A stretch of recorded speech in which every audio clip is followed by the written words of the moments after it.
The Rise of Gilgamesh, Tyrant King of Uruk. Prologue. The city awakens. The city of Uruk stirs before dawn, its mud-brick walls glowing faintly in the first light. The air is thick with the mingled scents of incense from the temple, the tang of livestock, and the earthy aroma of dust rising from the streets. From the ziggurat's summit, the chants of priests echo, their voices weaving through the city's alleys and courtyards. Below, the rhythmic hammering of craftsmen, potters shaping clay, bronze smiths striking metal, weavers at their looms, blends with the bleating of goats and the lowing of cattle. The heat of the sun, already palpable, radiates from the city's ancient bricks, and the weight of bronze, armbands, weapons, and ceremonial regalia rests heavy on the shoulders of the king who surveys his domain. This is Uruk, the New York of its age, a city of innovation, trade, and monumental ambition. Its walls, said to stretch for miles, are both a promise of safety and a symbol of the city's might. Yet within these walls the people live in the shadow of a king whose power is as absolute as it is oppressive. Gilgamesh, 2/3 divine, 1/3 mortal, and wholly unrestrained. 2. The Tyrant King. Gilgamesh's rule. A. The nature of Gilgamesh's tyranny. Gilgamesh's reign, as immortalized in the Epic of Gilgamesh, is marked by a profound abuse of power. He is described as a ruler who takes what he wants from the people and works them to death constructing the walls of Uruk. The city's monumental architecture, its walls, temples, and ziggurats, are built on the backs of conscripted laborers, forced to toil under the relentless Mesopotamian sun.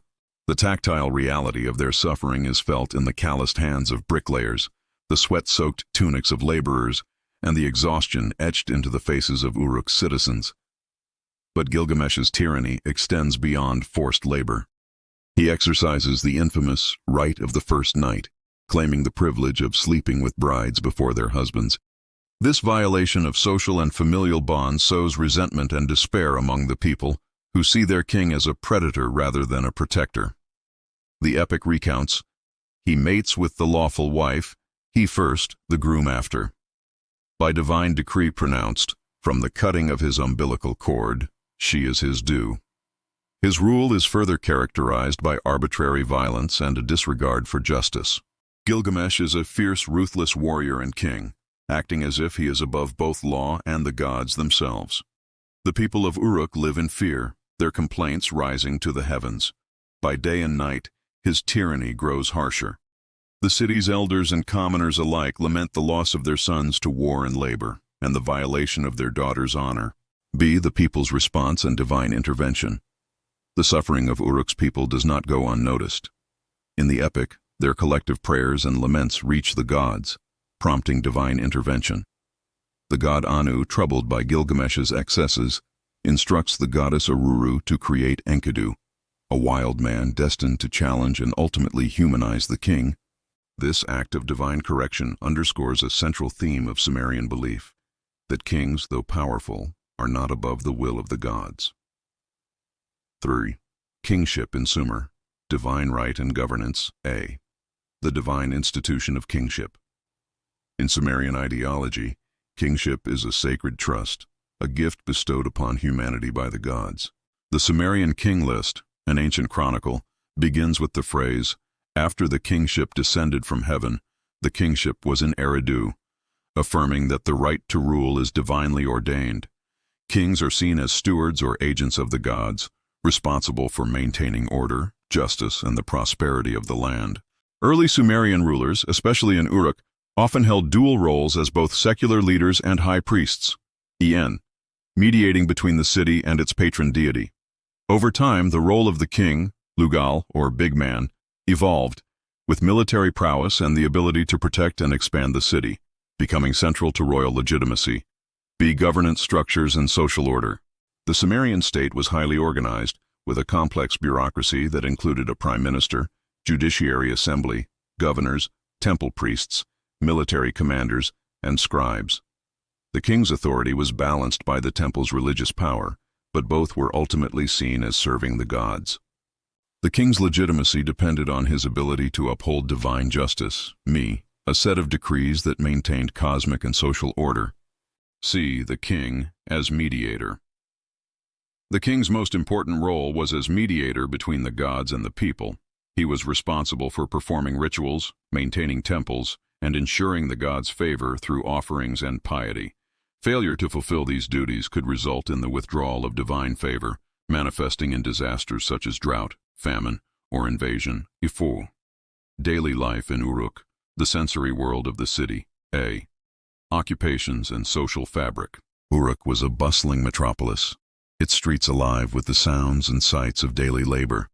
Weavers, brewers, potters, and farmers formed the backbone of the city's economy. The markets were filled with the clamor of traders, the calls of vendors, and the lowing of livestock. The tactile experience of daily life included the rough texture of sun-dried bricks, the cool smoothness of pottery, and the warmth of baked bread. Women played vital roles in both the household and the temple. While most women were responsible for domestic duties, tending children, managing the home, and preparing food, some attained high status as priestesses, managing temple estates and wielding significant economic and spiritual power. Royal women, especially those serving as high priestesses, reinforced the connection between royal authority and religious legitimacy. B. Law, contracts, and social order. Uruk was also a center of legal innovation. Laws and contracts were meticulously recorded in cuneiform on clay tablets, stored in temple archives. Agreements were witnessed, sealed, and often ratified by oaths before the gods, with the threat of divine punishment for those who broke their word. The king served as the supreme judicial authority, and the enforcement of law was both a secular and religious matter. C. The senses of the city. The city's sensory landscape was rich and varied.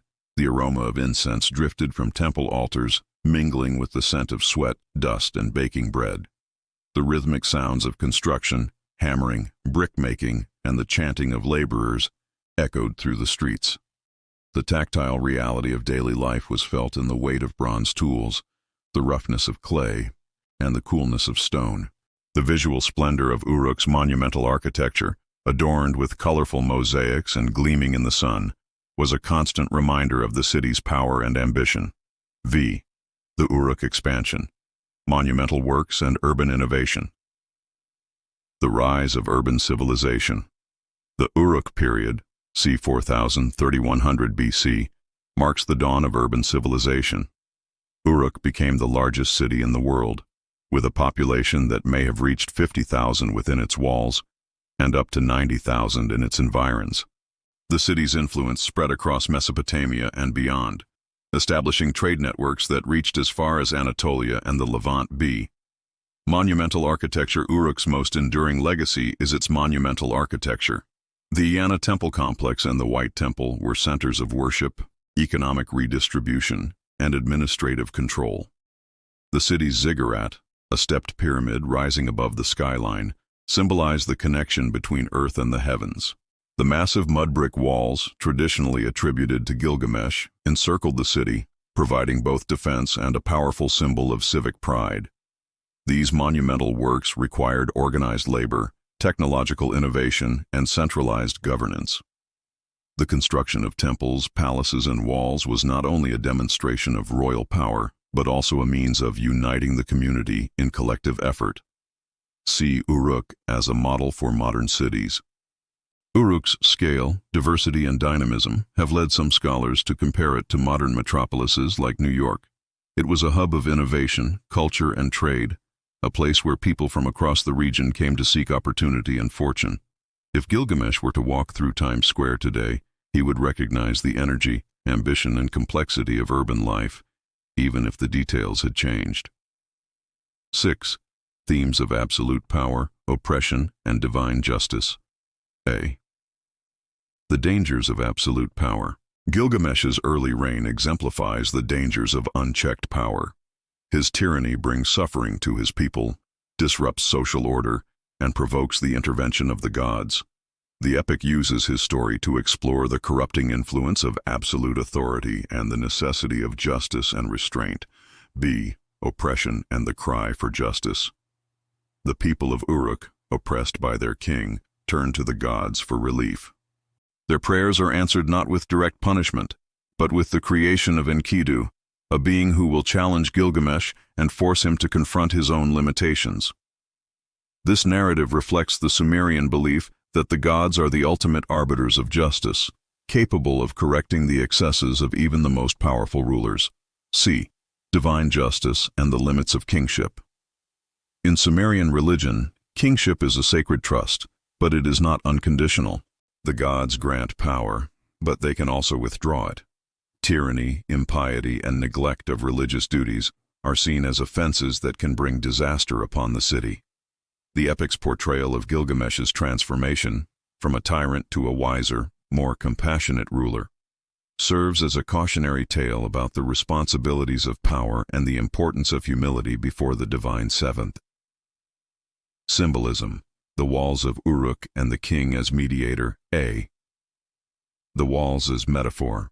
The walls of Uruk are more than just physical barriers. They are powerful symbols of civilization, order, and the quest for immortality. They represent the collective achievement of the people, the permanence of the city, and the legacy of its rulers. Yet they also embody the tension between safety and isolation, permanence and fragility. The walls protect, but they also separate. They endure, but they cannot shield against the ultimate fate of mortality. The king as mediator. The king's role as mediator between gods and people is central to Sumerian ideology. By building and maintaining the city's walls and temples, the king fulfills his duty to protect the community and sustain the divine order. The ziggurat, rising above the city, is a visible symbol of this mediation, a bridge between the human and the divine, the eighth.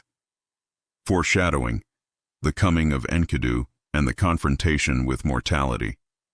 As the sun sets over Uruk, casting long shadows across the city's walls, a sense of unease lingers. The people's prayers have been heard, and in the wilderness beyond the city, a new force is stirring. Enkidu, the wild man, will soon enter Uruk, setting in motion a chain of events that will challenge Gilgamesh's power, test his humanity, and force him to confront the limits of his own mortality. The story of Gilgamesh is not just the tale of a tyrant king, but a meditation on the nature of power, the responsibilities of leadership, and the search for meaning in a world governed by both human ambition and divine justice. In summary, the rise of Gilgamesh as a tyrant king is set against the backdrop of Sumerian beliefs about kingship, divine justice, and the responsibilities of power. His oppressive rule, marked by forced labor, sexual exploitation, and arbitrary violence, provokes both the suffering of his people and the intervention of the gods. The city of Uruk, with its monumental architecture and vibrant daily life, serves as both a symbol of human achievement and a stage for the unfolding drama of power, oppression, and redemption.